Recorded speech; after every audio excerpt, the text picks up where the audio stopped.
تاسو ته الله پاک ډېر لوی صلاحیت درکړی، اسلامي نظام هم صلاحیت درکړی، او امر بالمعروف نهی عن المنکر وزارت هم تاسو ته صلاحیت درکړی. وزیرانو ته مدیریدی شي، والیانو باندې هم غږ کولی شي، ولسوالانو باندې هم غږ کولی شي، قل اردو مسؤلینو ته هم غږ کولی شي، ټول مسلمانانو او مجاهدینو ته غږ کولی شي. سره د صلاحیت که مونږ او تاسې خدای مکړه که کسالت وکړو، که سستی وکړو، ژوند خو به تیر شي، خو الله تعالی په دربار کې چې به ولاړ یو نو بیا به ملامت یو. کله هم په قلب و دماغو کې به دا نه راولی ما نه به والي صاحب به خفه شي. اول خو هغه خفه کېږي نه، ځکه هغه د اسلامي نظام رهبر دی.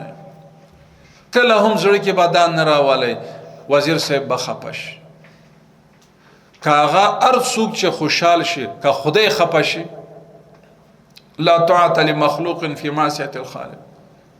او زمونږ دا ایمان دی که خدای موږ نه خوشحاله شي، دا ټوله دنیا بل طرف ته هم وي، موږ ته څوک ضرر نشي رسولی ما او تا ته.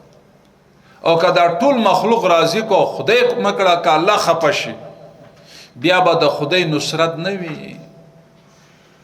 ځکه نبی علیه السلام فرمایي لا تسأل الامارته، مسئولیت سوال مکوه، ځکه دا په دنیا کې خزیه ده و ندامت په آخرت ده. خزیون فی الدنیا ده، ندامت آخرت ده.